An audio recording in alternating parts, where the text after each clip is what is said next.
Good morning everyone. মোৰ গাটো ভাল নাছিল কাৰণে মায়ে এইফালে পায়সৰ অলপ মিঠাই দিলে। তাৰপাছতে লাহেকৈ দুপৰীয়াৰ কাৰণে খাবলৈ ৰেডি কৰিছোঁ। আৰু এইফালে আজি দুপৰীয়া আহাৰ আছে অলপ চিকেন। আৰু এইফালে মই কেৰাহীটো গৰম হৈছে নাই চাইছোঁ। কেৰাহীটো গৰম হ'লেই লাহেকৈ তেল দি দিছোঁ আৰু লগতে পিঁয়াজো দি দিছোঁ। তাৰপাছত মই লাহেকৈ বিলাহীখিনি দি দিছোঁ আৰু হালধি আৰু চিকেন মছলা দিছোঁ। নিমখ দিয়া হৈ গৈছে। বেছি মছলা ইউজ নকৰোঁ মানে। আৰু এইফালে আদা নহৰু পেষ্ট আৰু অলপ জলকীয়া গুড়ি দি দিছোঁ।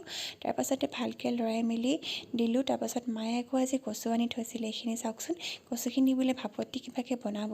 আৰু লাহেকৈ পিঁয়াজখিনি ৰঙা হোৱাকৈ ভালকৈ ভাজি লৈছোঁ। ইফালে মাংসখিনি দিয়া হৈ গৈছে।